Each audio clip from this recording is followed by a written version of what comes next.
আচ্ছা,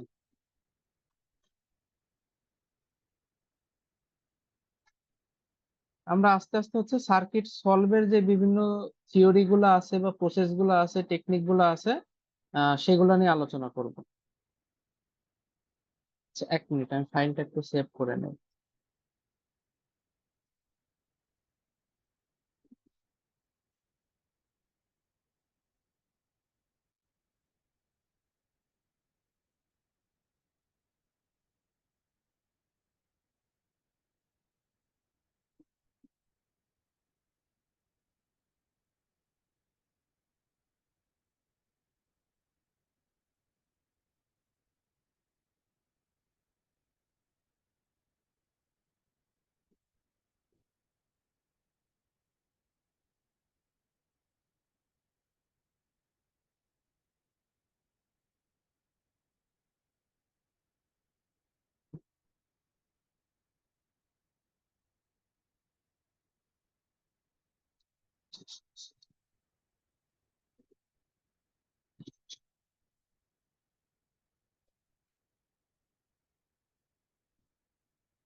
প্রথমে আমরা শিখবো হচ্ছে ভোল্টেজ ডিভাইডার রুল।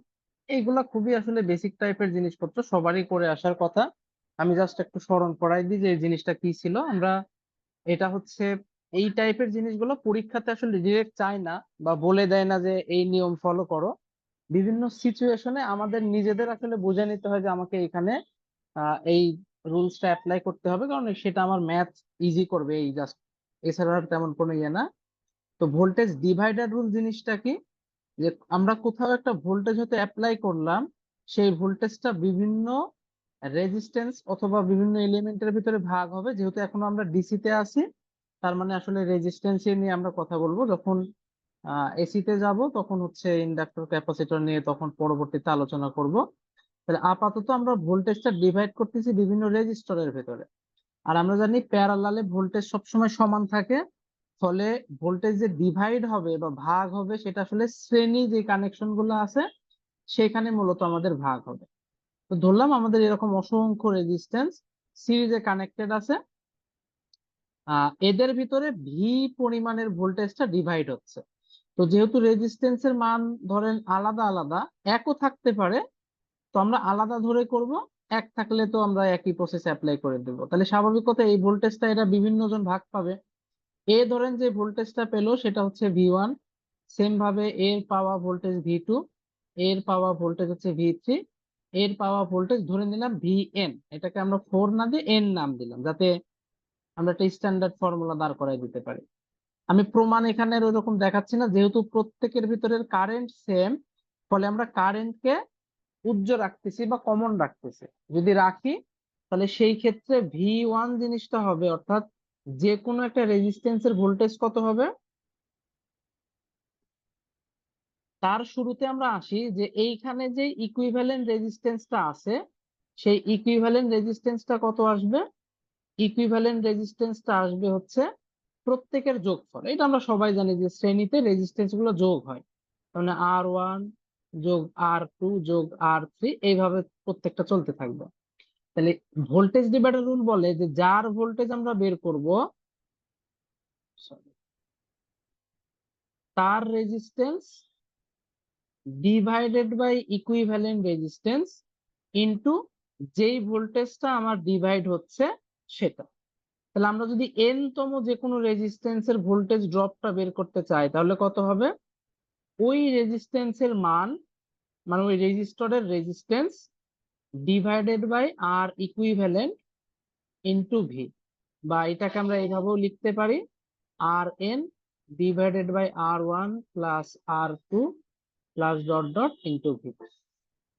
এটা অ্যাপ্লাই করব কখন, যখন আমরা দেখব যে কোনো একটা ভোল্টেজ বিভিন্ন রেজিস্ট্যান্সের ভিতরে ডিভাইড হচ্ছে, বাট আমরা স্পেসিফিক কোনো একটা ভোল্টেজ হয়তো বের করতে চাচ্ছি, আমরা তখন ইজিলি এই কনসেপ্টটা কাজে লাগায় বা এই ভোল্টেজ ডিভাইডার রুলটা অ্যাপ্লাই করে যে কোনো একটা এলিমেন্টের ভোল্টেজ ড্রপটা বের করে ফেলতে পারি। এটাই মূলত আমরা হচ্ছে এই ভোল্টেজ ডিভাইডার রুলটা অ্যাপ্লাই করব। যেহেতু শ্রেণীতে কারেন্ট সেম, কারেন্টের ডিভাইড তো আর হচ্ছে না, সবাই সেম কারেন্ট পাচ্ছে, কিন্তু প্যারালালে আবার দেখা যাবে যে কারেন্টটা ডিভাইড হবে, কারণ প্যারালালে কিন্তু কারেন্ট সেম না। অর্থাৎ আমরা কারেন্ট ডিভাইডার রুল অ্যাপ্লাই করব প্যারালালের ক্ষেত্রে। ধরেন আমাদের একটা কারেন্ট এরকম আসতেছে, আই পরিমাণ কারেন্ট, যেটা হয়তোবা বিভিন্ন ব্রাঞ্চের ভিতরে ভাগ হয়ে যাচ্ছে।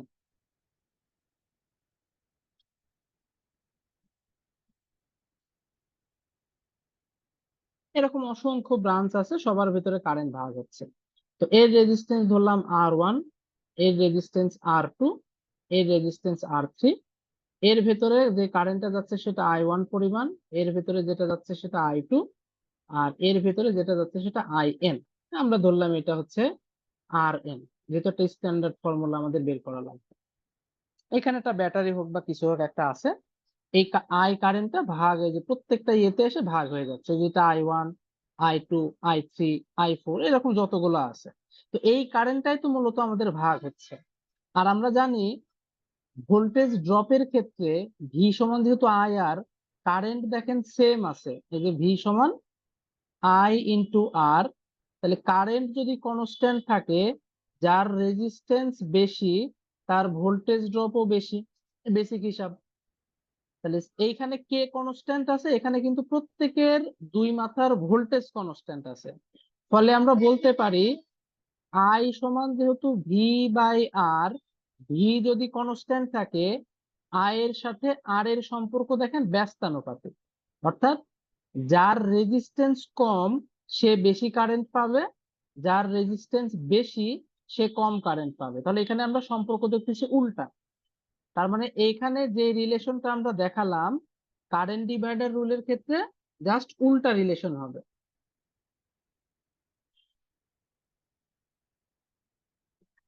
ফলে আমরা যদি I1 বের করতে চাই, আমরা উপরে দেব আর ইকুইভ্যালেন্ট আর নিচে দেব R1 ইন্টু আই। আমি যদি IN বের করতে চাই, তাহলে উপরে দেব আর ইকুইভ্যালেন্ট, নিচে দেব RN ইন্টু আই। এটা বেসিক সূত্র, আমরা এইটাই মনে রাখবো। তবে এর একটা স্পেশাল কেস আছে। স্পেশাল কেসটা কি?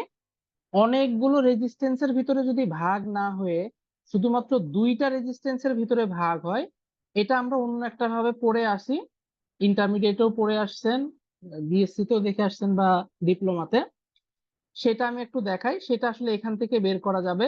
বাট এটা কেন দেখালাম, কারণ ওই যে সূত্রটার কথা বলতে যাচ্ছি এখন, ওই সূত্রটা শুধুমাত্র দুইটা রেজিস্ট্যান্সের জন্য, মানে এক কথায় গ্রহণযোগ্য বলতে পারি বা অ্যাপ্লিকেবল। কিন্তু এই সূত্রটা 100, 200, 300, 400 রেজিস্ট্যান্সের ভিতরেও অ্যাপ্লিকেবল।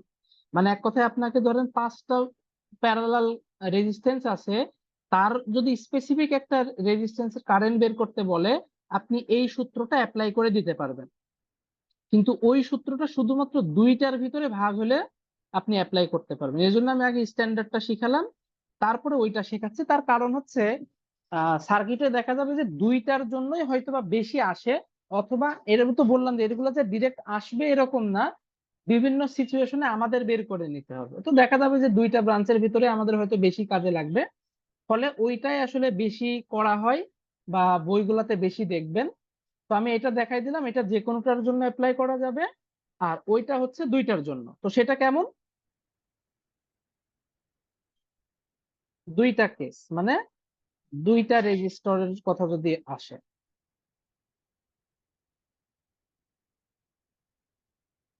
ঠিক আগের মতোই আই পরিমাণ কারেন্ট আসতেছে, এটা R1, এটা R2, এর ভিতরে কারেন্ট যাচ্ছে I1, এর ভিতরে কারেন্ট যাচ্ছে I2। আমরা জানি প্যারালালের ক্ষেত্রে এবং দুইটা রেজিস্ট্যান্স হলে ইকুইভ্যালেন্ট রেজিস্ট্যান্স কত হয়? দুইজনের গুণফল ডিভাইডেড বাই দুইজনের যোগফল। এগুলা খুবই বেসিক সূত্র, এজন্য এটার আমি আর ডিটেলস বলতেছি না। এরপরে যদি কারো কোনো প্রবলেম থাকে আমি দরকার হয় আলাদা বলে দেবো, আমাকে একটু নক দিয়েন। আচ্ছা, তাহলে সূত্র কি দাঁড়ালো? I1 সমান, আগের সূত্রটাই অ্যাপ্লাই করবো, দেন আমরা ক্যালকুলেশন করে শর্টকাট আনবো। R equivalent divided by R1 into I. কিন্তু আর ইকুইভ্যালেন্টের মান আমি আবার এখানে দেখতেছি, ফলে মানটা যদি বসায় দিই কত আসে দেখেন, R1 R2 ডিভাইডেড বাই, এই যে নিচে একটা R1 আছে, into R1 plus R2 into I. তো দেখতেছি R1 কাটাকাটি চলে যায়, ফলে লেখা যায় কত, R2 divided by R1 plus R2 into I. তাহলে এখানে আমরা কি শর্টকাট মনে রাখতে পারি? এখানে শর্টকাট মনে রাখতে পারি যে দুইটা রেজিস্ট্যান্সের ভিতরে যদি কারেন্ট ডিভাইডেড হয়, তাহলে যার কারেন্ট বের করতে বলবে তার অপোজিটটার রেজিস্ট্যান্স লিখবো উপরে, নিচে দুইজনের স্বাভাবিক যোগফল ইনটু আই। এটা কিন্তু তুল্য রোধ বলা যাবে না, কারণ প্যারালালে তো তুল্য রোধ এটা না, এটা হচ্ছে স্বাভাবিক যোগফল। অ্যাকচুয়ালি তুল্য রোধই নিছিলাম, কিন্তু এই যে কাটাকাটি হয়ে ওইটা কিন্তু বাদ চলে গেছে, এটা তো ক্যালকুলেশন করলাম বলে আমরা জানতে পারলাম। বাট পরীক্ষায় যদি শর্টকাট ইউজ করেন তখন এইভাবে মনে রাখবো, যার কারেন্ট বের করব তার বিপরীত তার রোধ ডিভাইডেড বাই দুইজনের স্বাভাবিক যোগফল ইনটু আই। তাহলে এই লজিকে আমরা I2 বের করে ফেলতে পারি। I2 সমান কত হবে, যার কারেন্ট বের করব, এই যে এটা R2 এর কারেন্ট বের করতেছি, তার বিপরীতটার রেজিস্ট্যান্স মানে R1 যাবে উপরে ডিভাইডেড বাই দুইজনের স্বাভাবিক যোগফল ইনটু আই। তাহলে এই হচ্ছে আমাদের সেই শর্টকাট। কার জন্য অ্যাপ্লাই করা যাবে? শুধুমাত্র দুইটা রেজিস্ট্যান্সের ভিতরে যদি কারেন্টটা ডিভাইডেড হয়। তাহলে এই হচ্ছে কারেন্ট ডিভাইডার রোল। আর আগে যেটা করলাম এটা হচ্ছে আমাদের ভোল্টেজ ডিভাইডার রোল, এই যে এইটা। আচ্ছা, এইটুকু কি বুঝতে পারছেন? হ্যাঁ, বুঝতে পারছি। দেন সেকেন্ড আর একটা ইম্পর্টেন্ট জিনিস, সেটা হচ্ছে ডিপেন্ডেন্ট সোর্স। এটা নিয়ে মোটামুটি অনেকের একটু কনফিউশন থাকে।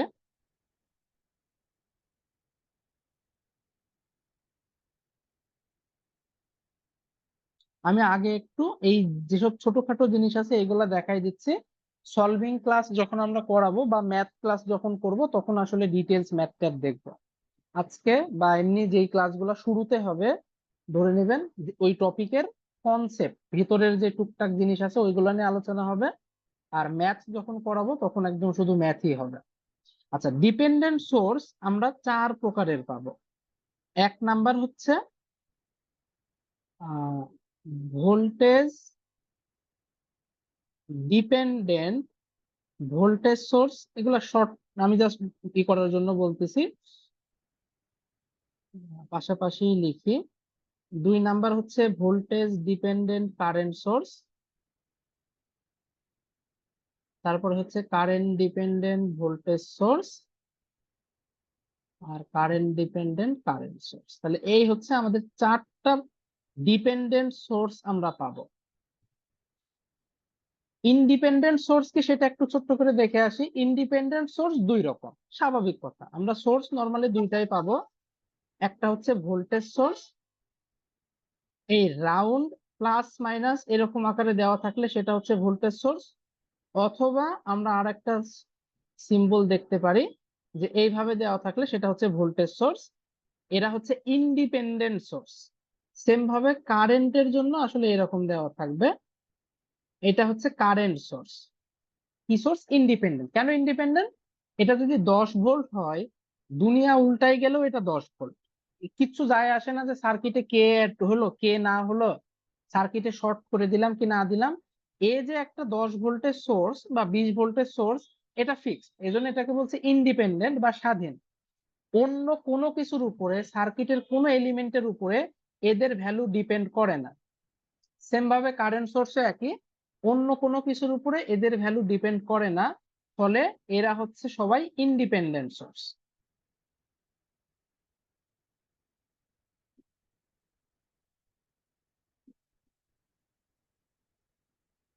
কিন্তু ডিপেন্ডেন্ট নাম শুনেই বুঝতে পারতেছি এরা হচ্ছে সার্কিটের বিভিন্ন জায়গার ভ্যালুর উপরে ডিপেন্ড করে। এখন কথা হচ্ছে সিম্বল শিখতে হবে, জিনিস কি সেটা শিখতে হবে। ভোল্টেজ ডিপেন্ডেন্ট ভোল্টেজ সোর্স কথাটার মানে হচ্ছে, এই যে লাস্টের কথাটা পড়েন ভালো করে, ভোল্টেজ সোর্স তার মানে সোর্সটা একটা ভোল্টেজ হবে, ডিপেন্ড করবে কার উপরে, অন্য আর একটা ভোল্টেজের উপর ডিপেন্ড করবে। তাহলে দেখেন ভোল্টেজ সোর্স আর নরমালি ডিপেন্ডেন্ট সোর্স গুলো আসলে এই শেপটাকে কি বলে, 1 মিনিট।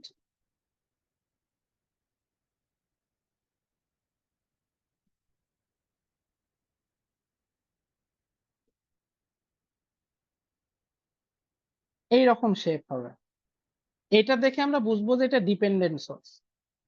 মানে রাউন্ড অথবা যে ইয়েটা দেখালাম ওইটা হচ্ছে আমাদের ইন্ডিপেন্ডেন্ট সোর্স, আর ডিপেন্ডেন্ট সোর্স গুলো নরমালি এই টাইপের সিম্বলে হবে। লাস্টেরটা বলছে ভোল্টেজ সোর্স, ফলে ভোল্টেজ সোর্সের মতো সিম্বল হবে। কিন্তু প্রথমটা বলতেছে ভোল্টেজ ডিপেন্ডেন্ট, তার মানে এই সোর্সটা অন্য কোনো একটা ভোল্টেজের উপরে ডিপেন্ড করবে, ফলে আমরা এখানে লিখে দিতে পারি এনভি। এনভি কথাটার মানে কি?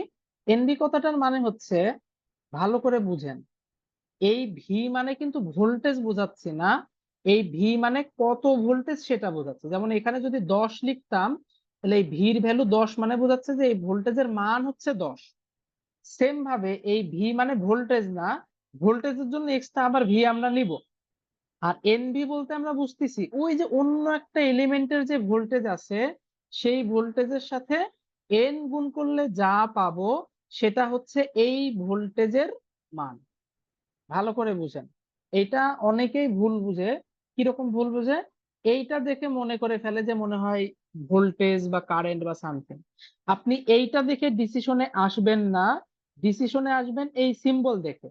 এ যা হয় হোক, আমাকে এই সিম্বল দেখে ডিসিশনে আসতে হবে। আমি ছোটখাটো দু একটা এক্সাম্পল দিচ্ছি, আরো ভালো বুঝতে পারবেন। আপাতত শুধু আমি সিম্বল গুলা চিনাই যায়।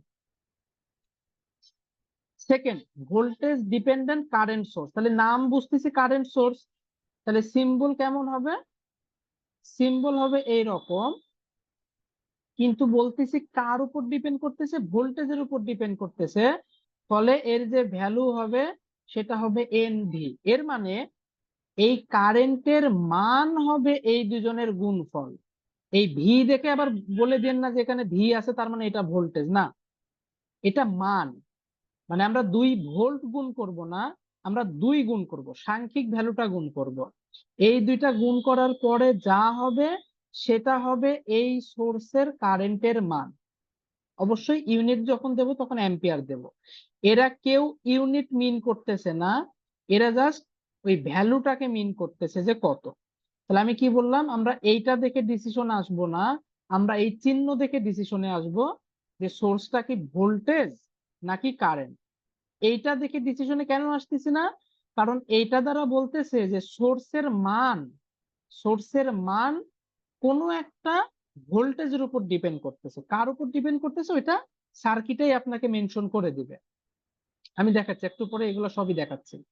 তাহলে এখানে দেখেন কারেন্ট ডিপেন্ডেন্ট ভোল্টেজ সোর্স, তার মানে এটা একটা কি সোর্স, এটা একটা ভোল্টেজ সোর্স নিলাম। তাহলে অবশ্যই এখানে কি প্লাস মাইনাস হবে, কার উপর ডিপেন্ড করতেছে? কারেন্টের উপরে, ফলে এটা হতে পারে এন আই। এটা কারেন্ট ডিপেন্ডেন্ট কারেন্ট সোর্স, তাহলে এটা একটা কারেন্ট সোর্স হবে, কার উপর ডিপেন্ড করতেছে? কারেন্টের উপরে, মানে এন আই। এবার আসি যে যে কথাগুলো আমি বলতেছি ম্যাথমেটিক্যালি আসলে কি মিন করতেছে।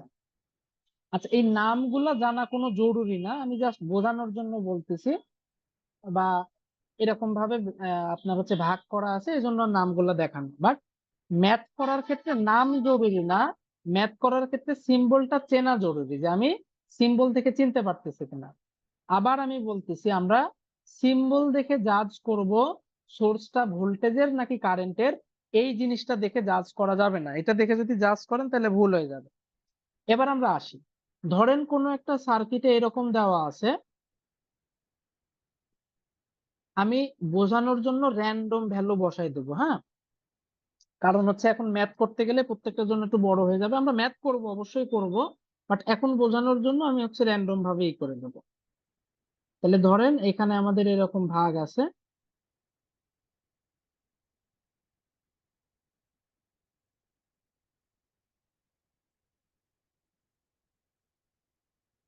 যেহেতু ঝামেলা না হয় আমি এর ভ্যালুটা বসাচ্ছি না, কারণ এই যে এর ভ্যালু যদি বসাই আমাকে ক্যালকুলেশন করে অ্যান্সার করা লাগবে। বাট আমি চাচ্ছি বোঝানোর জন্য শুধুমাত্র একটা র্যান্ডম ভ্যালু নিতে। এটা মনে করেন প্লাস, এটা মাইনাস, এটা ধরেন কথার কথা 10 ওহম, এটা কথার কথা 5 ওহম। আর এর যে ভ্যালু এটা দেওয়া আছে 5 ভি। এই যে ভালো করে বুঝেন, তাহলে এটা কোন ইয়েতে পড়তেছে? এটা 1 নাম্বার কেসে পড়তেছে, ভোল্টেজ ডিপেন্ডেন্ট ভোল্টেজ সোর্স। কিভাবে বুঝলাম ভোল্টেজ ডিপেন্ডেন্ট ভোল্টেজ সোর্স? চিহ্ন দেখে বুঝতেছি ভোল্টেজ সোর্স। এখানে 5-এর সাথে কে গুণ করা আছে? ভি বা ভোল্টেজ গুণ করা আছে। আবার এই যে ভোল্টেজ গুণ করা আছে কথাটা বললে একটু ভুল বুঝবেন, ভি গুণ করা আছে মানে বুঝতেছি অন্য কোনো একটা ভোল্টেজের উপরে মানটা ডিপেন্ড করতেছে। এখন বলতে পারেন যে ভিটা কই? প্রশ্নে অবশ্যই বলে দিবে যে ভিটা কই। ধরে নেন প্রশ্নে বলে দেওয়া আছে এইটা হচ্ছে সেই ভি, তাহলে আমাকে এই ভিটা বের করা লাগবে, দেন আমি এর মান জানবো। ওই যে বের করা লাগবে বলতেছি, এখন আমি তো আর বের করব না, আপাতত বোঝানোর জন্য দেখাচ্ছি। এজন্য ধরে নিলাম কথার কথা এই ভিটা বের করে আপনার মান আসছে হচ্ছে, এই ভিটার মান মনে করেন চলে আসছে, লেট দিয়েই করি, যে ছোট হাতের ভির মান চলে আসছে 5 ভোল্ট। মানে এখানে ভ্যালুটা এমন ভাবে দেওয়া, এমন ভাবে ক্যালকুলেশন করতেছি যে ছোট ভি এর মান চলে আসছে 5 ভোল্ট। আচ্ছা 5 ভোল্ট না দিয়ে আবার ভুল বুঝে ফেলবে, এর মান চলে আসছে কথার কথা 4 ভোল্ট। এই যে ভিটা ইউজ করতেছি এটা কিন্তু ভোল্ট বোঝাচ্ছে, আর এই যে এই ভিটা ইউজ করতেছি এটা কিন্তু ভোল্ট না, এটা বোঝাচ্ছে ভি এর মান। একটা হচ্ছে ইউনিট হিসাবে ভোল্ট, আর একটা হচ্ছে ভোল্টেজের মান। কত মান? কত মান? এই যে 4। তাহলে এই ভিটা আসলে ভোল্ট বোঝাচ্ছে, আর এই ভিটা বোঝাচ্ছে ওই ভোল্টেজের মান কত সেটা, মানে 4। তাহলে এখন বলেন তো এই যে ভোল্টেজ সোর্সটা আছে, এই ভোল্টেজ সোর্সের মান কত হবে? 20। এই যে 5, 5-এর সাথে এখন আপনি 4 ভোল্ট এটা কিন্তু গুণ করবেন না, শুধু 4 গুণ করবেন। এটা খেয়াল রাখতে হবে, অনেকে এইখানে ভুল করে। অনেকে বলে যে আমি ভোল্টেজ গুণ করলে তো ভোল্টেজই পাবো না, আপনাকে ভোল্টেজকেও গুণ করতে বলে নাই, বলছে ওই ভোল্টেজের মান গুণ করবেন, তার মানে আসবে 20। একক কোনটা বসাবো? এর দিকে আমি তাকাবোই না, কার দিকে তাকাবো? এর দিকে তাকাবো। এখন আপনি নিজেই বলেন, এটা যদি একটা ভোল্টেজ সোর্স হয় তাহলে এর একক কি হবে? অবশ্যই ভোল্টেজ হবে। সো আমি এখানে ভোল্টেজ লিখে দেবো, তাহলে এই ভি দ্বারা ভোল্ট বোঝাচ্ছে, তাহলে এটা বসাই দেবো 20 ভোল্টেজ। তাহলে এইটাই আসলে সিস্টেম, কিভাবে একটা ডিপেন্ডেন্ট সোর্সের ভোল্টেজ বের করতে হয়। তাহলে আমি এই চিত্রটা দিয়ে ধরেন আস্তে আস্তে এই করাই, এবং এটা ঠিক থাকুক, মানে এক কথায় প্রত্যেকটা ম্যাথে আমি ধরে নিচ্ছি যে ভির মান 4 ভোল্ট আসতেছে। এটা কিন্তু এক এক ম্যাথে এক এক রকম আসবে স্বাভাবিক, আমি আপাতত আবার বলতেছি বোঝানোর সুবিধার্থে ধরে নিচ্ছি আর কি। আমরা যখন সলভ করব তখন তো অবশ্যই দেখবো যে কিভাবে বের করব। তাহলে সেকেন্ডটাই আমরা ভোল্টেজ ডিপেন্ডেন্ট ভোল্টেজ সোর্স বসাইছি, দেন আমরা বলে দিচ্ছি current dependent voltage source. Source voltage এখনো আছে, তাহলে এটা এ। আচ্ছা আমরা এই সিরিয়ালে কি যাব? আচ্ছা হোক, একটা সিরিয়াল মেনটেন করলেই চলতেছে, জরুরি না। আচ্ছা না, যেহেতু এখানে সিরিয়াল আছে 1 2 এভাবে থাক। এই ফাইল আমি যেহেতু পরে দিয়ে দেব, আপনারা পরে এখান থেকে নিয়ে নেবেন, যাদের পিসি আছে তারা দেখতে পারবেন চাইলে। এইটা মনে করেন 3i, তাহলে এখানে সরি 3i না, সিরিয়ালি যাই আমরা, 3v voltage dependent current source. এই যে এন এর সাথে ভি গুণ হয়েছে, এন এর সাথে ভি গুণ হয়েছে, ওকে। ভি এখনো ধরে নিলাম যে এইটাই, এটা 5 ওহম, 10 ওহম, এটা হচ্ছে ভি, এবং এই যে ভি এটা ধরলাম হচ্ছে 4 ভোল্টেজ। তাহলে আবার একই লজিক, আমরা এই যে কারেন্ট সোর্সের মান আছে, এই কারেন্ট সোর্সের মান বা এই কারেন্ট সোর্সের কারেন্টের মান, এখানে ভোল্টেজ সোর্সের অবশ্যই ভোল্টেজের মান পেলাম, এখানে কারেন্ট সোর্সের কারেন্টের মান পাবো, এর মান। এর মান কত? 3-এর সাথে গুণ করব, ভি এর মানকে গুণ করব। এটা আপনি মনে করার দরকার নাই যে 3-এর সাথে 4 ভোল্ট গুণ করে তো সে 12 ভোল্ট হচ্ছে না। ভি মানে ভি এর মানকে গুণ করব, অর্থাৎ 4-কে গুণ করব। একক কোনটা দেখে সিলেক্ট করব? এর চিহ্ন দেখে সিলেক্ট করব। চিহ্নই দেখতে পাচ্ছি এটা একটা কারেন্ট সোর্স। সো আমরা যে 3 4 12 পাচ্ছি, 12-র সাথে একক বসাবো অ্যাম্পিয়ার। সিম্পল হিসাব। তাহলে আমরা এইটা দেখে শুধুমাত্র মান গুণ করব, যেটা আসবে তার সাথে একক দেব, চিহ্ন দেখে একক দিয়ে দেব, কাহিনী শেষ। এটুকু কি ক্লিয়ার?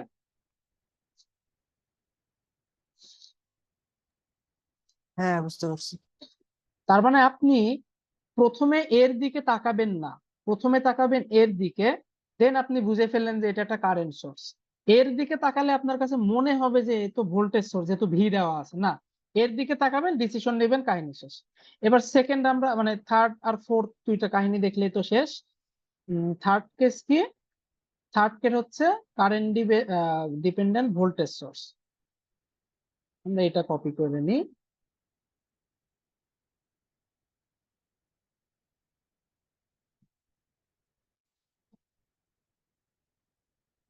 তাহলে এখন তো কারেন্ট ডিপেন্ডেন্ট বলতেছি, তাহলে এটা আর ভি ভি থাকবে না, ওইটা হয়ে যাবে আই। তাহলে এ যদি আই হয়, সার্কিটে কোথাও না কোথাও একটা থাকবে যেখানে আমাকে আই মার্ক করে দেওয়া থাকবে, ওটা সার্কিটে দেওয়া থাকবে। ধরলাম এই হচ্ছে সেইটা, এটার নাম ধরেন আই দিয়ে দিছে। তো আই যেহেতু দিছে, ওর মান তো আমার বের করা লাগবে। ওই যে আমি এখন চাচ্ছি না ক্যালকুলেশন করতে, ধরে নিলাম যে এই আই সমান হচ্ছে 2 অ্যাম্পিয়ার। আই যেহেতু অবশ্যই সেটা তো অ্যাম্পিয়ারই হবে, স্বাভাবিক কথা। কিন্তু এই চিহ্ন দেখে বুঝতেছি এটা একটা ভোল্টেজ সোর্স। তাহলে এর মান কত হবে? এই যে 5-এর সাথে আই মানে আই এর ভ্যালু গুণ হবে, তাহলে 5 গুণ আই এর ভ্যালু হচ্ছে 2 সমান 10। একক কার দেখে? এর দিকে না, একক কি করব হচ্ছে এইটার চিহ্ন দেখে, চিহ্ন দেখে যাচ্ছে ভোল্টেজ সোর্সের চিহ্ন, একক দিব ভোল্টেজ। সহজ হিসাব। মার্ক জিনিস দেখে সেটার মান বের করব, বসাই দিলে আমাদের এটার ইয়ে বের হয়ে গেল যে এটা আসলে একটা ভোল্টেজ মিন করতেছে। দেন কারেন্ট ডিপেন্ডেন্ট কারেন্ট সোর্স, এই যে এটা কারেন্ট ডিপেন্ডেন্ট কারেন্ট সোর্স। এই চারটা যদি বুঝেন তাহলে কিন্তু আমাদের মোটামুটি ক্যালকুলেশন অনেক ইজি হবে। তার কারণ এই জন্য বারবার বলতেছি, বুয়েট নরমালি মানে বর্তমানে ডিসি সার্কিট থেকে একটা কোশ্চেন নরমালি দিচ্ছে। আর ডিসি থেকে দিলে ধরেন 80 থেকে 90% চান্স যে একটা ডিপেন্ডেন্ট সোর্স রিলেটেড কিছুই একটা দেবে। কারণ আপনার ডিপেন্ডেন্ট সোর্সটা খুব ভালো করে করতে হবে, এইখানে কিন্তু ভুল হলে মুশকিল। কারণ নর্মালি যদি ইন্ডিপেন্ডেন্ট দেয়, হিসাব তুলনামূলক একটু সহজ হয়, ঝামেলা কম হয়। আর যেহেতু ডিসি সার্কিট অন্যান্য ইয়ের চাইতে একটু সহজ বলা যায়, এটাকে একটু কঠিন করার জন্য দেখা যায় যে ডিপেন্ডেন্ট সোর্স দেওয়ার প্রবণতা একটু বেশি থাকে। সো এটা ভালো করে করবেন। আপনি ডিপেন্ডেন্ট সোর্স ভালো যদি করে ফেলেন, দেখবেন যে বাকি জিনিসগুলো আপনার জন্য মোটামুটি ইজি হয়ে যাবে। এখানেও একই লজিক, তবে এটা ভি থাকবে না, যেহেতু কারেন্ট ডিপেন্ডেন্ট কারেন্ট সোর্স, এটা অবশ্যই কি আই হয়ে যাবে। একই লজিক, এই যে কারেন্ট সোর্স আছে, এইটার মান কার উপর ডিপেন্ড করতেছে? এইটার উপর ডিপেন্ড করতেছে। কেমন?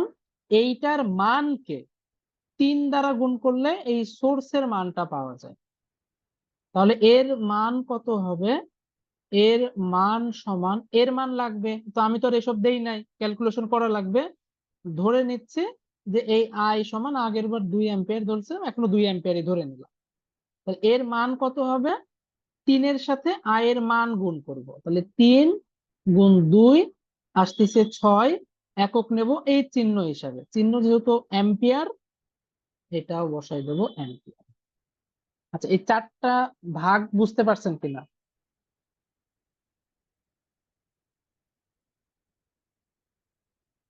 হ্যাঁ, বুঝতে পারছি।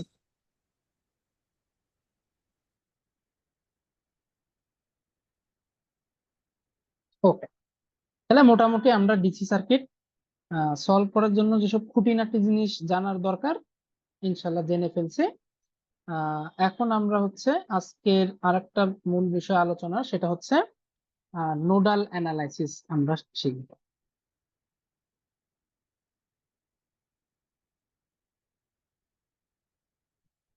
এই নোডাল অ্যানালাইসিসটা যে রুলস ফলো করে করা হয় সেটাকে আমরা বলতেছি কেসিএল বা কিরশফস কারেন্ট ল।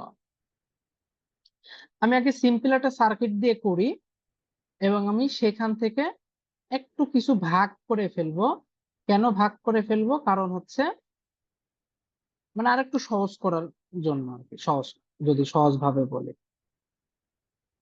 আর একটা জিনিস একদম দরকার, নিজে যেটা নোট করতেছেন মানে 3 স্টার দিয়ে মার্ক করে রাখেন, সেটা হচ্ছে নোডাল অ্যানালাইসিস অথবা node analysis, node voltage method, যাই নামে ডাকি না কেন, এইটা যখনই আমি করতে যাব আমাকে মাস্ট, মানে এটা মাস্ট একটা রেফারেন্স নোড মার্ক করাই লাগবে। প্রশ্নে যদি মার্ক করে দেওয়া থাকে খুবই ভালো, মানে ওইটাকেই ইউজ করা লাগবে। আর যদি মার্ক না করা থাকে এটা আপনার ইচ্ছা, আপনি যে কোনো নোটকে রেফারেন্স ধরতে পারেন, তবে ধরতেই হবে। এইখানে আবার মোটামুটি যেহেতু আমি একটা এক্সাম ব্যাচ চালাই, প্লাস আমি নিজেও অনেকের সাথে মোটামুটি কানেকশন আছে, আমি এই জন্য বলতেছি যে আমি বেশিরভাগ স্টুডেন্টদের ভিতরে দেখি, অথবা আমার ভিতরেও আসলে মাঝে মাঝে হয়ে যায় ওই ফ্লোতে, সেটা হচ্ছে ক্যালকুলেশন তো করে যায় কিন্তু গ্রাউন্ড দিতে মনে থাকে না। নোডাল অ্যানালাইসিস এর ক্ষেত্রে অন্য সিস্টেমে গ্রাউন্ড দেওয়া জরুরি না, বাট এইটার ক্ষেত্রে মাস্ট, আপনাকে গ্রাউন্ড দিতেই হবে। যে কোনো জায়গায় দিতে পারে আমি বললাম, কিন্তু সবচেয়ে সুবিধাজনক হয় ভোল্টেজ সোর্সের বা কমন নোডের ক্ষেত্রে আমরা যদি গ্রাউন্ড করি, নিচের দিকে গ্রাউন্ড করে দেবে সবচেয়ে ভালো, আমাদের জন্য হিসাব করাটা একটু সুবিধাজনক হয়। তাহলে এইটা গ্রাউন্ড করলাম মানে এটাকে জিরো ভোল্টেজ বলতেছি। এবার নন রেফারেন্স নোড গুলা খুঁজে খুঁজে বের করেন। এইটা দেখেন একটা নোড আছে, এটা একটা নন রেফারেন্স নোড, কিন্তু এটা আমরা জানি কিভাবে, এটা যদি 10 হয় এটা 10 ভোল্টেজ হবে। আমি কিন্তু ফার্স্ট ক্লাসে বলে দিছি, আমরা ধাপে ধাপে যাচ্ছি, ফলে আগের সব ক্লাস কিন্তু পরের সব ক্লাসের জন্য হেল্পফুল হবে, ওইগুলো ভালো করে দেখে আসতে হবে। আমি এটা আর ভেঙে বললাম না যে কেন হবে। এটা যদি 10 ভোল্টের ব্যাটারি হয় তাহলে এটা হবে 10 ভোল্ট, এটা ভি হলে এটা হবে ভি, ইত্যাদি ইত্যাদি। তাহলে আমি আপাতত এটা নাম দিলাম ভি। তাহলে এই ভোল্টেজটা তো আমি জানি। তাহলে আর যে নোড বাকি থাকলো সেটা হচ্ছে এই নোড, এটা টোটালি আননোন। কেননা এটা যদিও আমি এইটা দেখে ডিসিশনে চলে আসতেছি, বাট এইটা কিন্তু আন্দাজে বলার কোনো উপায় নাই, মানে এই পুরো নোডটা আমাদের কাছে টোটালি আননোন। তো যেই নোড টোটালি আননোন ওর জন্য একটা ভ্যারিয়েবল ঠিক করতে হবে, তার একটা নাম দিতে হবে। ধরে নিলাম এটা হচ্ছে আমাদের ভি1। এখানে একটা আছে, একটা দিলাম, 2-3টা থাকলে 2-3টা দিতে হবে। তবে নর্মালি 3 ভ্যারিয়েবলের পর্যন্ত দেখবেন, এর চেয়ে বড় ম্যাথ করার কোনো দরকার নাই। আচ্ছা, এটা হচ্ছে আমাদের ধরেন R1, এটা R2, এটা R3। কেসিএল কি বলে এটা সবাই জানেন, যে কোনো একটা নোডে যতগুলো কারেন্ট আসবে আর যতগুলো কারেন্ট বের হয়ে যাবে প্রত্যেকের যোগফল 0। এটাই হচ্ছে আমাদের কেসিএল এর যে মূল নীতি সেটা। তাহলে আমরা একটু হিসাব করি এখানে কতগুলো কারেন্ট আসতেছে আর যাচ্ছে। আমরা এই নোডের কথা হিসাব করি, যেই নোডে বেশি ব্রাঞ্চ কানেক্টেড আছে সেই নোডে আমরা ট্রাই করব কেসিএল অ্যাপ্লাই করার।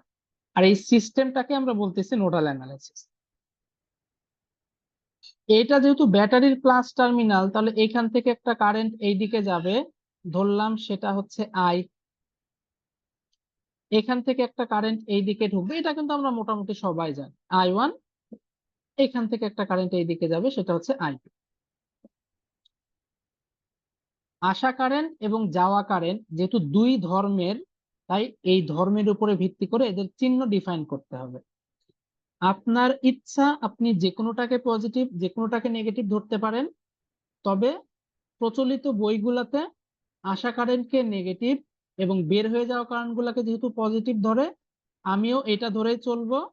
আপনি উল্টা ধরলেও ধরতে পারেন, কোনো সমস্যা নেই। তাহলে এই নোডে আই কারেন্টটা আসতেছে, ফলে সেটাকে আমরা মাইনাস দিতে পারি। এই নোড থেকে I1 বের হয়ে যাচ্ছে, ফলে প্লাস। এই নোড থেকে I2 বের হয়ে যাচ্ছে, ফলে প্লাস, ইকুয়াল 0। এখন এই প্রত্যেকের মান আমরা বসাই দিব, অথবা আপনি চাইলে আরেকটা লাইন কষ্ট করতে পারেন, সেটা হচ্ছে I সমান I1 প্লাস I2 লিখে দিতে পারেন।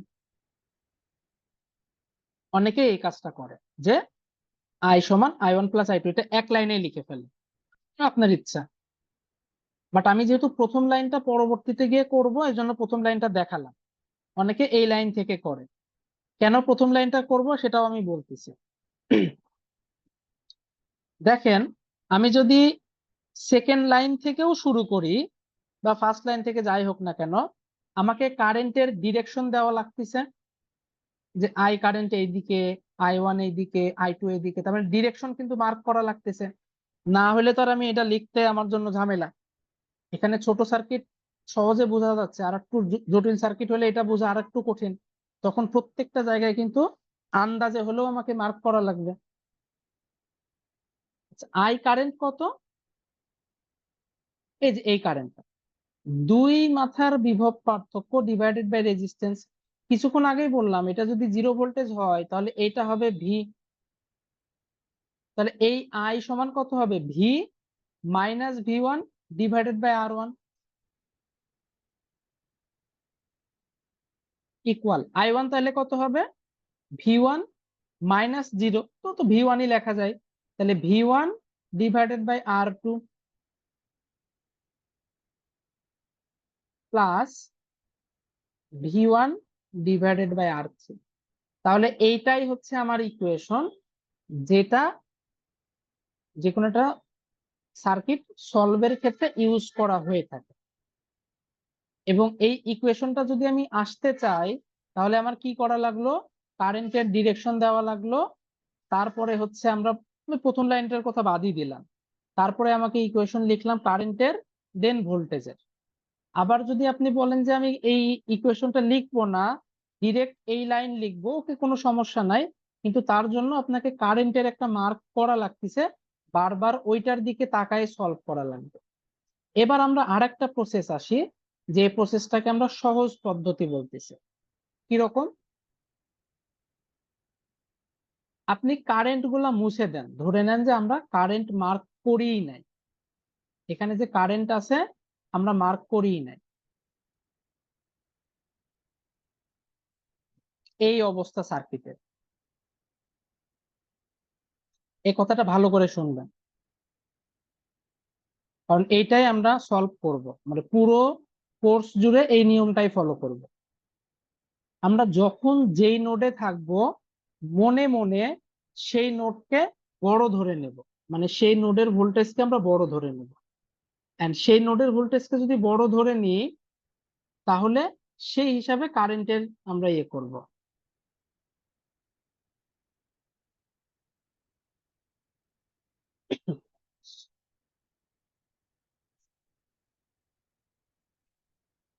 মানে আমি যদি এইখানে থাকি, ধরে নেব V1 বড়, এটা মনে মনে ধরবেন, আমি বলতেছি না যে V1 বড়, কারণ V1 তো আমি জানিই না যে বড় নাকি ছোট। আমি এখানে থাকলে মনে মনে ধরে নেব যে এটা বড়। আচ্ছা, এবার মনে মনে যদি ধরে নেন যে এটা বড়, তাহলে অবশ্যই এই নোড থেকে চারিদিকে কারেন্ট বের হয়ে যাচ্ছে, এটা তো স্বাভাবিক। যে বড় তার থেকে চারিদিকে কারেন্ট ছড়াবে। তাহলে আমি এই নোডে যদি থাকি, তাহলে সূত্রটা লিখবো কিরকম? এই দিকে একটা কারেন্ট বের হয়ে যাচ্ছে, ফলে এই লাইনের জন্য লিখবো V1 minus V divided by R1 plus, ওই যে সব বের হয়ে যাচ্ছে, আর শুরুতেই বললাম বের হওয়া কারেন্ট মানে কি? পজিটিভ। যেহেতু এই কারেন্টটাকে আমি বের হওয়া কল্পনা করতেছি, তো স্বাভাবিক এই কারেন্টের চিহ্ন হবে পজিটিভ। আমি কল্পনা করতেছি এই কারেন্টটা বের হয়ে যাচ্ছে, যেহেতু এটা বড় ভোল্টেজ আমি মনে মনে ধরে নিছি, ফলে V1/R2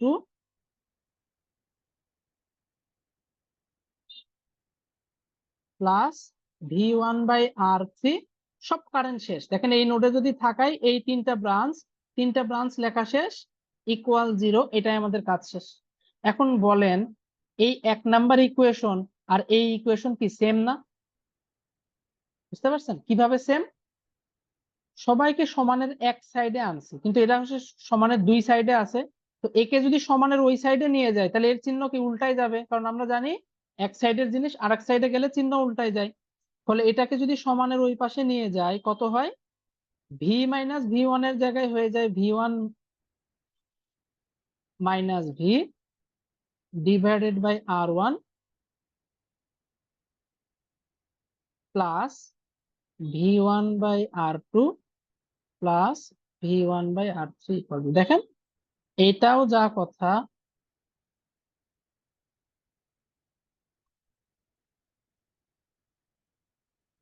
এটাও তাই কথা। তাহলে এইটার সুবিধা কি? এইটার সুবিধা আমাকে কোনো কারেন্ট মার্ক করা লাগে নাই, আমি জাস্ট মনে মনে একটা জিনিস কল্পনা করে ক্যালকুলেশন করে দিছি, কাহিনী শেষ। এরপরে ধরেন আপনাকে প্রশ্নে একটা কারেন্ট মার্ক করে দিছে যে কারেন্টটা হচ্ছে এইটা, প্রশ্নে বলল আই এর মান নির্ণয় করো। আপনি এইটা যখন করবেন তখন আই কে মোটামুটি মনে মনে তাকাবেনই না ওর দিকে যে আই বলে কিছু একটা আছে, আপনার ক্যালকুলেশন করা শেষ, আপনি ভি ওয়ান এর একটা মান পেয়ে গেলেন, অবশ্যই ক্যালকুলেশন করলে মান পাওয়া যাবে। এরপরে আপনি আই এর দিকে তাকান, আই কে আপনি দেখলেই চিনতে পারবেন যে আই সমান কত। দেখাই যাচ্ছে যে কারেন্ট এখান থেকে এখানে যাচ্ছে, মানে V minus V one by R one. বাস, অ্যান্সার করে দেন, শেষ। তাহলে আমরা এই পদ্ধতি অ্যাপ্লাই করব, যেখানে কোনো কারেন্ট মার্ক করব না, আমাদের মতো যেই নোডে থাকবো সেই নোডকে বড় ধরে ক্যালকুলেশন করব। পরবর্তীতে সার্কিটে যেসব জায়গায় কারেন্ট মার্ক করা থাকবে সেই মার্ক অনুসারে আমরা সলভ করব, অথবা যা চাইবে সেই হিসাবে সলভ করব। আচ্ছা, এই অংশটুকু বুঝতে পারছেন কিনা?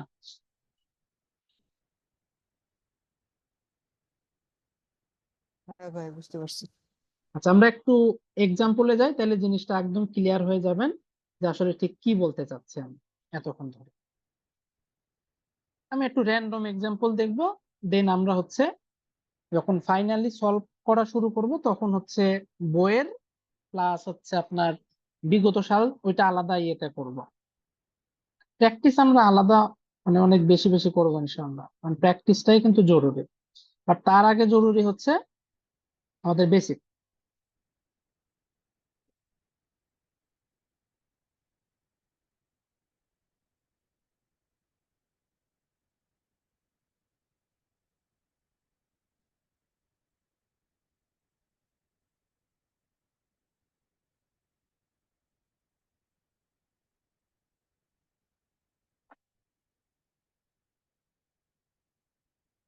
এই ধরেন আমাদের সার্কিট দেওয়া আছে, এখন সার্কিট যেহেতু আছে প্রশ্ন কিছু না কিছু একটা থাকবে। ধরেন আমাদের প্রশ্ন চাইছে, আচ্ছা মান দেওয়া থাকবে, তাই তো, এটা 6 ওহম,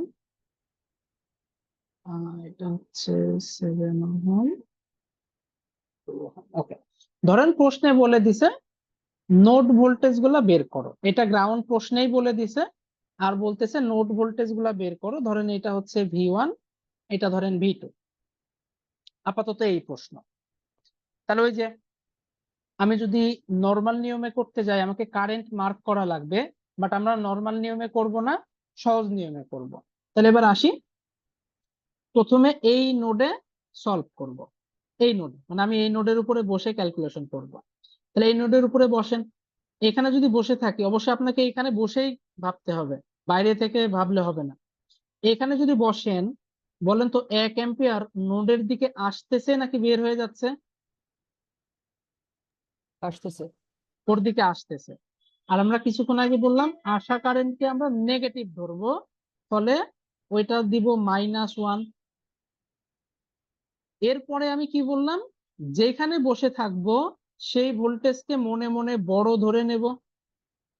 এ যদি বড়ই হয় তাহলে এই দিকটা কারেন্ট বের হয়ে যাচ্ছে, এই দিকটার কারেন্ট বের হয়ে যাচ্ছে, মানে আমরা বলতে পারি V1/2। টু কেন দিলাম, কারণ এটা তো জিরো, V1 থেকে জিরো বাদ দিলে V1ই থাকে। আর এই দিককার কারেন্ট কত দিব? V1 minus V2 divided by 6।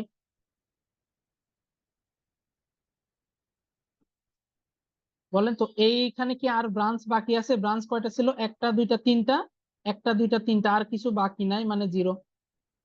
এইখানে এসে অনেকেই কি করে যে 6 আর 2 এর লসাগু 12, তাহলে আমরা 12 দ্বারা গুণ করে দিলাম। খুব ঝামেলার জিনিস, মানে এক কথায় লসাগু করে গুণ টুন করে আবার সাজানো খুব কঠিন। এজন্য আমি নর্মালি যেটা কি করি, আমি কোনো সাজাই না, জাস্ট কমন নেই। কিভাবে? V1 যদি কমন নিই কত থাকে? 1/2। 1/2 কে লেখা যায় কত? 2 ইনভার্স, প্লাসের জন্য প্লাস। এই যে V1 যেহেতু কমন নিছি, তাহলে 1/6 কে আমরা লিখতে পারি 6 ইনভার্স। সুবিধা কি হলো, মুখে মুখেই ক্যালকুলেশন করে ফেলা যাচ্ছে, আমি কোনো লসাগুর চক্করেই গেলাম না। প্লাস V2 কমন নিলাম, V2 আগে দেখেন একটা মাইনাস আছে, ফলে আমি দিলাম -6 ইনভার্স সমান, যতগুলো সংখ্যা আছে সবাইকে সমানের ওই পাশে পাঠাই দেব 1। দেখেন 1 নাম্বার ইকুয়েশন বানালাম, মুখে মুখেই কিন্তু লিখে ফেললাম। আমার ক্যালকুলেটর এখন পর্যন্ত লাগে না। ক্যালকুলেটর আমাদের ইউজ এমনিও করা লাগবে, তো আমি এইখানে ডাবল করার তো আমার কোনো দরকার নাই। আচ্ছা, এটুকু কি বুঝতে পারছেন? হ্যাঁ ভাই, বুঝতে পারছি।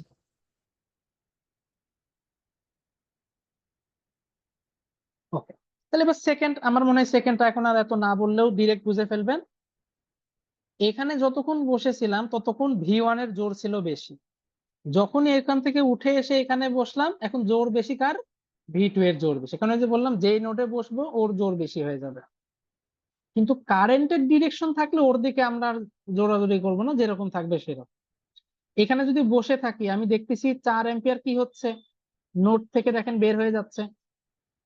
ফলে এইটার চিহ্ন আমাকে এর হিসাবেই নিতে হবে। যে চিহ্নগুলো আঁকতেছি না সেটা আমরা হচ্ছে ওই যে মনে মনে এটাকে বড় ধরে আঁকাবো। তাহলে কেসিএল এর নোড 2 যদি করি, কেসিএল এট নোড 2,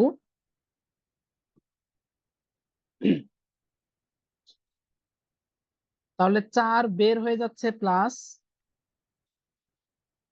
দেন এখান থেকে দেখেন এই যে এ বড়, তাহলে এবার কত নেব? V2 minus V1 divided by 6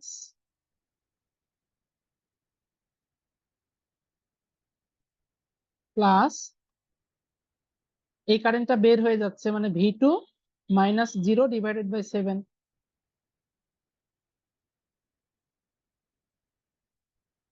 আচ্ছা, -0 আর তো ঝামেলা করার দরকার নাই, V2/7 ইকুয়াল 0।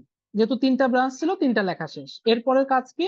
সেম ভাবে বানানো। তবে এখানে একটা কাজ করবেন, আমরা জানি ক্যালকুলেটরে যখন সলভ করব তখন এই যে এটা হচ্ছে প্রথম ভ্যারিয়েবল হিসাবে হিসাব হবে, এটা সেকেন্ড ভ্যারিয়েবল হিসাবে হিসাব হবে। সো সেকেন্ড ইকুয়েশন যখন লিখবো, V1 কে আগে লিখবো, V2 কে পরে লিখবো। আপনার যদি ইচ্ছা হয় আমি না V2 কে আগে লিখবো, তাহলে আগেরটাতেও তাই করবেন, পরেরটাতেও তাই করবেন, একই ফরম্যাটে রাখবেন। তাহলে প্রথমে আমি V1 কে লিখবো, যেহেতু V1 কমন নিছি, সো -6 ইনভার্স প্লাস V2 কে কমন নিলে কত থাকে? এখান থেকে 6 ইনভার্স, এখান থেকে 7 ইনভার্স। সংখ্যাকে সমানের ওই পাশে পাঠাইলে হয় -4। এই হচ্ছে আমার 2 নাম্বার ইকুয়েশন। এইবার হচ্ছে ডিরেক্ট ক্যালকুলেটরে আমরা সলভ করে V1 এর মান বের করব, V2 এর মান বের করব। এটা হয়তো অনেকেই জানেন, যেহেতু ইন্টারমিডিয়েট বলেন বা অনেক জায়গায় এগুলা করে আসছি আমরা, বা নর্মালি আসলে এটা করবেন, বাট তারপর আমি একবার একটু দেখাই দিই, ধরেন আপনার হচ্ছে একটু রিভাইজ হয়ে যাবে। আচ্ছা, কে কোন ক্যালকুলেটর ইউজ করেন আমি জানি না, প্রত্যেকের ক্যালকুলেটরে দেখবেন যে এই ফরম্যাটটা থাকবে। এই যে মোডে যাব আমরা, অন্য ক্যালকুলেটর হয়তো অন্য ভ্যালুতে থাকবে, বাট এই ক্যালকুলেটরে যে 5 নাম্বারে থাকে। আর EX যদি কেউ ইউজ করে থাকেন, ওই যে কালো কালারের যে একটা আছে, ওইখানে মেনুতে গেলে এ নাম্বার দেখবেন, যে পিঙ্ক কালারের যে এ আছে, এই যে এই এ, ওইটা প্রেস করলে আমরা ইকুয়েশনে যাব। গেলে আহ ওইখানে দেখবেন যে দুইটা অপশন আছে, প্রথম অপশনে যাব, দিয়ে কয়টা ভ্যারিয়েবল সেটা সিলেক্ট করতে হবে। তো এখানে আমি এইটা হিসাবে দেখাচ্ছি, কারোর প্রবলেম থাকলে আমি আলাদা আবার দেখাই দেবো। তাহলে যে 5 নাম্বার, আমরা 5 নাম্বার সিলেক্ট করলাম। আমাদের ভ্যারিয়েবল দেখেন দুইটা, V1 আর V2। কোনটার সাথে যাচ্ছে? এই যে প্রথম জনের সাথে। এক্স একটা ভ্যারিয়েবল, ওয়াই আর একটা ভ্যারিয়েবল, তার মানে 1 নাম্বার প্লেস করে দেবো, কাজ শেষ। এবার আমরা ভ্যালু বসাবো, কিভাবে বসাবো?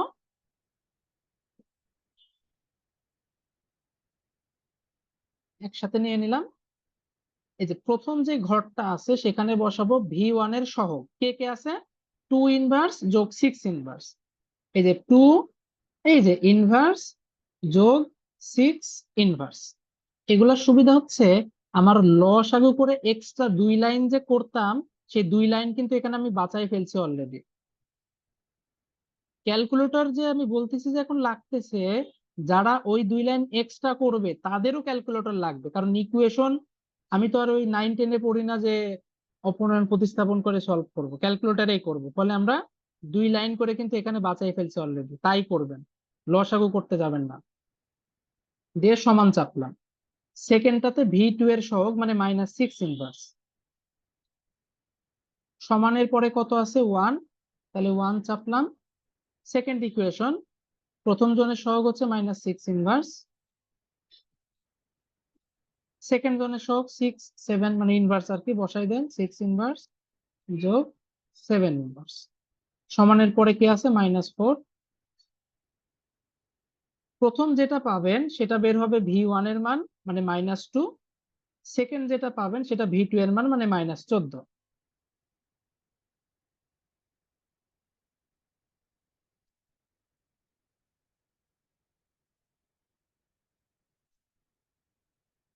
-2 -14, ধরেন এইটাই আমাদের অ্যান্সার শেষ।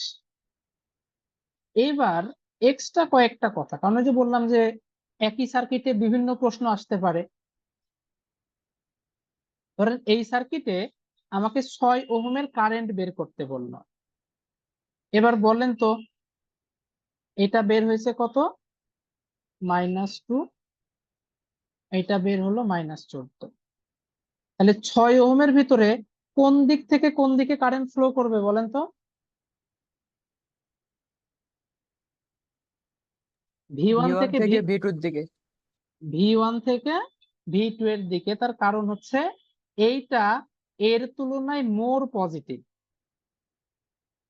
আমাদের এই নেগেটিভ দেখে যে আমরা ইয়ে করব তা না, আমাদের হিসাব করতে হবে দুইজনের ভিতরে তুলনা করে কে বেশি পজিটিভ। -2 আর -14 ভিতরে যদি হিসাব করি, -2 হচ্ছে বেশি পজিটিভ। তাহলে আমরা বলতে পারি কারেন্ট অ্যাকচুয়ালি এই দিকে ফ্লো করবে। আচ্ছা, এই যে ডিরেকশনটা আমি এখন আপনি নিজেই বলে ফেললেন বা আমিও বললাম, এইটা এতক্ষণ কি আমার জানার দরকার পড়ছিল? এই পুরো ক্যালকুলেশনে কোথাও কোনো জায়গায় কিন্তু জানার দরকার পড়ে না। ধরেন এখন আমার প্রশ্ন চাইছে, তো সেটা তো আমি এইটার দিকে না তাকায়ও এই ম্যাথটুকু করে ফেলতে পারতাম। এবার চাচ্ছে, এবার আমি তাকাবো, কি করব? আই সমান এখন কত বলতে পারি বলেন, কত হবে? সংখ্যা দিয়েই বলেন। -2 -2 / 6। মাইনাস অফ -14 মানে +14/6। এইটা কিন্তু আপনি এমনিতেই এক লাইন করলেই কাজ শেষ। তার জন্য এই নোডালে কিন্তু আমার এই চিহ্ন দেখার কোনো দরকারই নাই। টাইম আমি যত সেভ করতে পারি তত আমার জন্য ভালো। তার মানে 14 থেকে 2 বাদ দিলে কত হয়? 12/6 সমান 2। আপনি সুন্দর করে অ্যান্সার করে দেবেন যে 2 অ্যাম্পিয়ার অ্যান্সার। এই হচ্ছে কিন্তু আপনার প্রশ্ন। এটা কি বুঝতে পারছেন?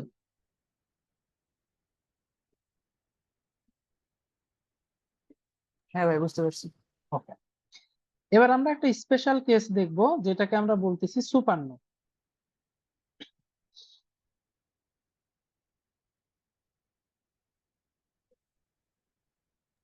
ভাই, এই যে প্রসেসটা দেখালেন কারেন্ট হুম মার্কিং না করে, হুম এটাতে কি নাম্বার টাম্বার মানে আমি কাটার তো কোনো চান্স আছে নাকি? সারা জীবন এটা দিয়েই করতেছি, কোনো চান্স নাই। কারেন্ট মার্ক এখন হয়তো দেখে বুঝতেছেন যে মার্ক করতে আর এমন কি, কিছু কিছু সার্কিট অনেক বড় হবে, জটিল হবে।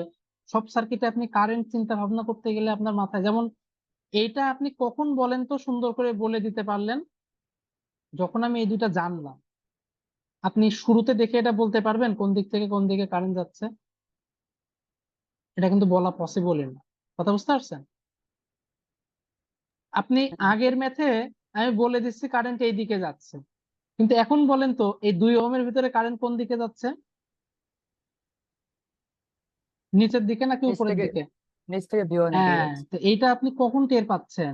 যখন আপনি এটার মান জানতে পারলেন। কিন্তু যদি এটার মান আমি না বলি, আমার নর্মাল সেন্স কি বলবে? কারেন্ট উপর থেকে নিচের দিকে আসবে, এটাই বলবে না?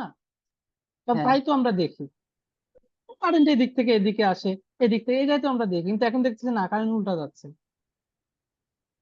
তো এগুলো কোনো ইয়ের বিষয় না, আমরা এই যে এইভাবে সলভ করে আসবো, দেন কোশ্চেন যেটা চাবে তার উপরে ভিত্তি করে অ্যান্সার। কোশ্চেন আই চাইলো, আই অ্যান্সার করে দিলাম। কোশ্চেন V1 V2 মান চাইছে, V1 V2 মান অ্যান্সার করে দিলাম। মানে আমরা প্রথমে কোশ্চেনের দিকে তাকাবো না, মানে অবশ্যই তাকাবো, কি বের করা লাগবে সেটা তো জানা লাগবে, বাট আমাদের নোডাল যদি করতে চাই আগে এটা করতেই হবে, তারপরে আমরা যে কোশ্চেনটাই করতে চাচ্ছি সেটা করবো। কোনো সমস্যা নাই, নাম্বার কাটবে না। কারণ এগুলো হচ্ছে টেকনিক, যার যেভাবে সুবিধা সে অ্যাপ্লাই করে। আপনি অনেককে দেখবেন ওই যে যে লাইনটার কথা বললাম ওইখানে লসাগু অ্যাপ্লাই করবে, এটা কিন্তু ভুল না। কিন্তু যে আমি বললাম যে কেন করব না, কারণ লসাগু করা একটা ঝামেলা। যেমন এইখানে আমি সুন্দর করে বলে দিচ্ছি 6 আর 2 এর লসাগু 12। কেন বলতে পারতেছি? কারণ ছোট সংখ্যা।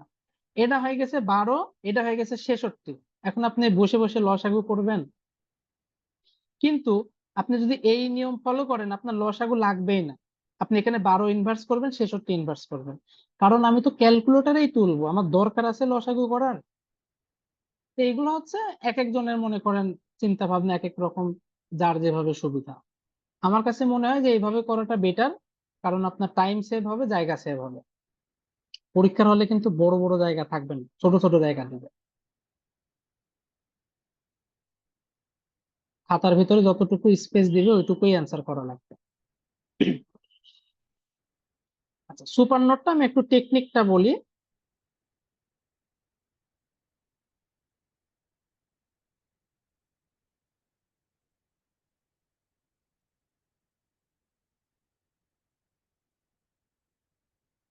সুপার নোট কাকে বলে?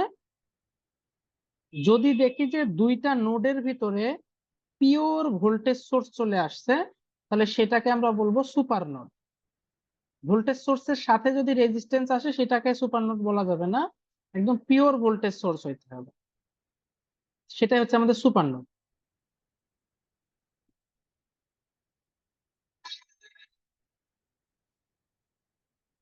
এই ধরেন আমাদের রেফারেন্স নোড, তাহলে এটা হচ্ছে আমাদের V1, এটা হচ্ছে আমাদের V2।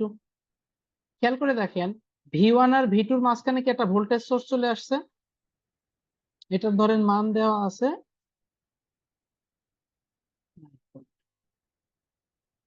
যেমন আগের আগের বার এইখানে যে অ্যাপ্লাই করা গেছিল, কারণ এই যে রেজিস্ট্যান্স দিয়ে ভাগ করা গেছিল, এখন কি সেটা করা যাবে? এর তো ভোল্টেজ, কারেন্ট বের করার কোনো উপায় নাই। এই জন্য এটাকে বলতেছি সুপার নোড। আমি প্রথমে নর্মাল নিয়মে যাচ্ছি, তারপরে শর্টকাট নিয়মে যাব। শর্টকাট বলতে যেটা অ্যাকচুয়াল নিয়ম, যেহেতু এখানে কোনো রেজিস্ট্যান্স নাই, আমি আন্দাজে ধরে নিলাম যে এইখানে একটা কারেন্ট ফ্লো হচ্ছে। এটা আমি ধরে নিলাম, ধরেন কথার কথা, আই পরিমাণ একটা কারেন্ট ফ্লো হচ্ছে। প্রশ্নে যা চাইছে চাক, সেটা আমাদের দেখার বিষয় না। এখন আমরা তাহলে কি করব? এখানে একটা নোডাল অ্যাপ্লাই করব, এখানে একটা নোডাল অ্যাপ্লাই করব। করেন। এখানে যদি নোডাল অ্যাপ্লাই করি, নর্মাল নিয়ম, আমি কিন্তু প্রথমে নর্মাল নিয়ম দেখাচ্ছি। কত হবে? দ্রুত করেন। V1 -21 divided by 4। আর এখানে একটা জিনিস মনে রাখবেন, যে আমরা কোন একটা ব্রাঞ্চে যখন হিসাব করব, এটাকে তো বড় ধরেই নেব, আর এই চিহ্ন যেটা পাবো তার উল্টা চিহ্ন এখানে বসবে। এটা আমরা এর আগেই বলছি, কারণ দুইটা ডিফারেন্স করতে হয়। ফলে এটা যদি মাইনাস হয় তাহলে কিন্তু অ্যাকচুয়ালি প্লাস হয়ে যাবে, আর এটা প্লাস থাকলে মাইনাস, কারণ সূত্র হচ্ছে মাইনাস। আর মাইনাস থাকলে মাইনাস মাইনাসে প্লাস হয়ে যায়। তাহলে কত? V1 divided by 3। আর এই যে এই পয়েন্ট থেকে আইটা বের হয়ে যাচ্ছে, ফলে আই সমান 0। এটা হচ্ছে 1 নাম্বার ইকুয়েশন। সেকেন্ড করব আমরা,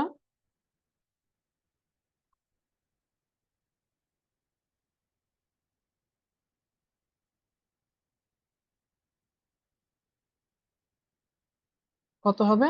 আই দেখেন ওই নোডের দিকে আসতেছে, ফলে মাইনাস আই, এই নোডে আই আসতেছে মাইনাস আই, v2/2, v2/6,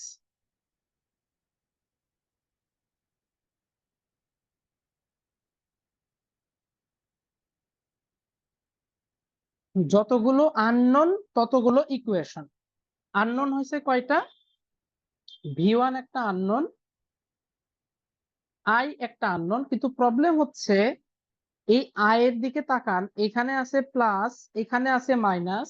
তো আমি যদি 1 নাম্বার আর 2 নাম্বার ইকুয়েশন যোগ করে দিই, মানে 1 আর 2 আমি যোগ করে দিই, তাহলে কি হবে দেখেন,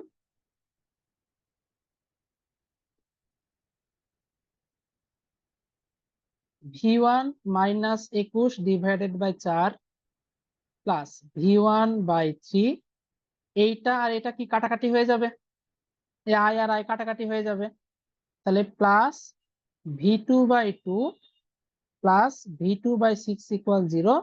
এইটা ধরেন আমাদের সেই মানে অ্যাকচুয়াল একটা ইকুয়েশন বের হলো। কিভাবে?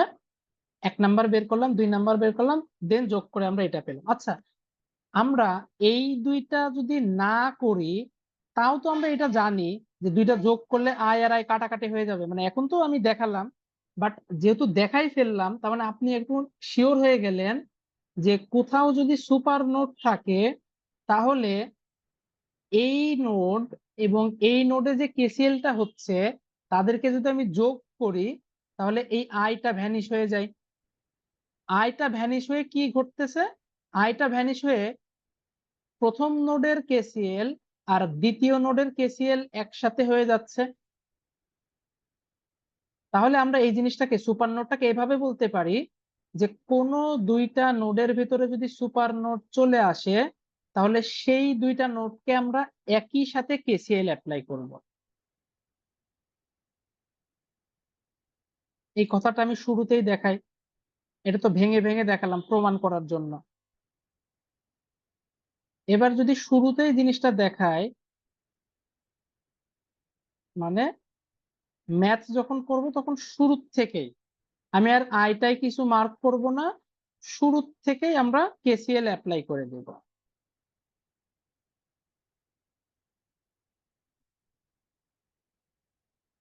প্রসেস মানে ম্যাথের প্রসেস, আমরা ম্যাথে কি টেকনিক অ্যাপ্লাই করব,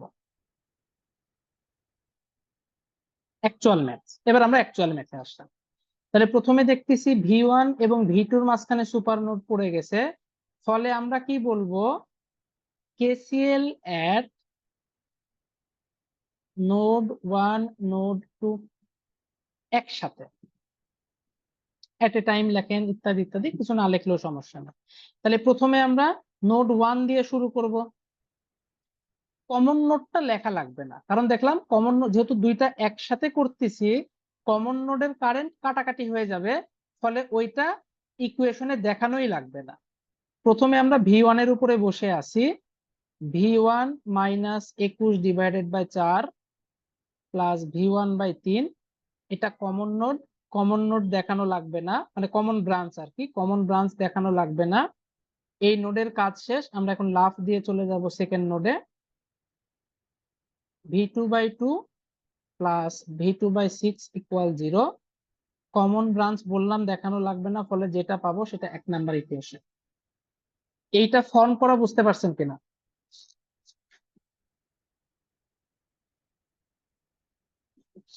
হ্যাঁ, বুঝতে পারছি।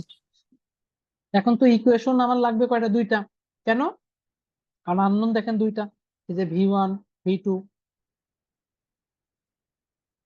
আননোন দুইটা হলে ইকুয়েশনও দুইটা লাগবে। সব সময় মনে রাখবেন সেকেন্ড ইকুয়েশন সুপার নোডের ভেতরেই থাকে, এটা মাস্ট মনে রাখবেন। মানে সেকেন্ড হোক থার্ড হোক যাই হোক, সুপার নোডের ভিতরে একটা ইকুয়েশন থাকে, সেটা সবসময় মনে রাখবেন। দেখেন তো, এই দুইটা নোডের মাঝখানে একটা ব্যাটারি বসানো আছে। প্রথম ক্লাসেই বলছিলাম কোন একটা ব্যাটারির ভোল্টেজ বলতে কি বোঝায়?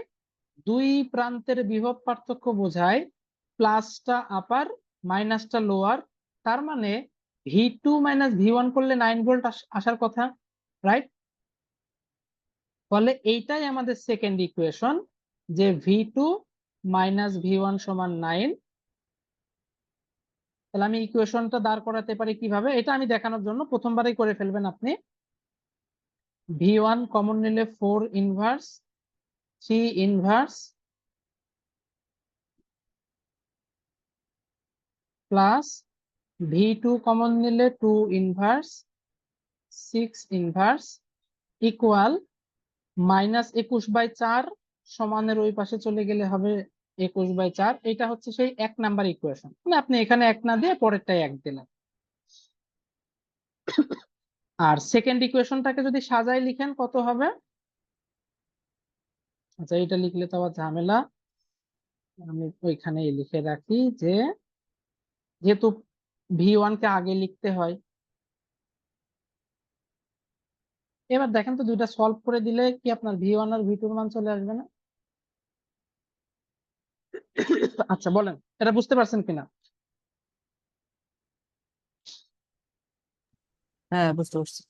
ওকে, এবার আপনাদের কাজ হচ্ছে আলেকজান্ডার সাদিকু বইতে শুরুতে যেসব ছোটখাটো নোডাল আছে 2টা বা 3টা ইকুয়েশনের, সেগুলো সব করে ফেলবেন। এক্সাম্পল, প্র্যাকটিস প্রবলেম যেগুলো আছে সেগুলো করে ফেলবেন, নরমাল এবং সুপার নোট দুইটাই। আমি অবশ্যই নেক্সট ক্লাসে প্র্যাকটিস করব ম্যাথের, বাট এর আগে আপনি নিজে একটু প্র্যাকটিস করে নেবেন, তাহলে সুবিধা হবে। আপনার মোটামুটি একটা আইডিয়া চলে আসবে যে সলভ কিরকম কি হচ্ছে না হচ্ছে। দেন আমরা হচ্ছে আমি ট্রাই করব বেশিরভাগ প্রবলেম সলভ করা, কারণ হচ্ছে এক্সাম্পল তো বইতে থাকেই, প্র্যাকটিস প্রবলেমও মোটামুটি এতে থাকে। তো প্রবলেম গুলোর দেখা যায় যে আপনি ইন্টারনেটে সলিউশন পাবেন, ঠিক আছে, বাট আমি আমার মতো করে একটু সলভ করার ট্রাই করব, যেগুলা ওইরকম ডিরেক্ট দেওয়া নাই আর কি। আর আপনার কাজ হবে এক্সাম্পল প্র্যাকটিস প্রবলেম মোটামুটি যা থাকে ওইগুলো একটু বেশি বেশি সলভ করা। তাহলে আজকে আপাতত এতটুকুই, আমরা আগামীকালকে ইনশাল্লাহ এরপর থেকে আলোচনা করব। আরো কোনো কোশ্চেন আছে? আচ্ছা, আমি তাহলে ক্লাসটাকে একটু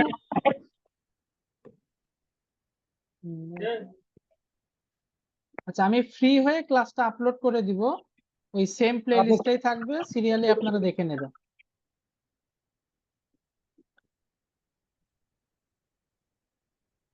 হ্যালো হ্যাঁ বলেন। স্যার, আপনি কোন বইটা ফলো করবেন? আচ্ছা, এখন পর্যন্ত আমরা ফলো করতেছি আলেকজান্ডার সাদিকু, তবে আমরা স্পেশাল ম্যাথের জন্য নিলসন এবং কি বলে এটা, বিএল থেরেজাও ফলো করবো আমরা। মোটামুটি এই 3টা বই করে রাখেন, 4টা: সাদিকু, বয়েলস্টেড, বিএল থেরেজা, নিলসন।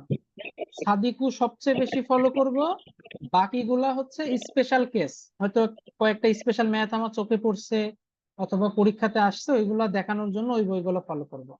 তবে আমাদের মেন টার্গেট থাকবে আলেকজান্ডার সাদিকু। বুঝতে পারছেন? জি স্যার। ওকে, তাহলে আজকে আপাতত এতটুকুই। আমি ফ্রি হয়ে আপলোড করে গ্রুপে জানাই দিব। ঠিক আছে স্যার, আসসালামু আলাইকুম। ওয়ালাইকুম আসসালাম।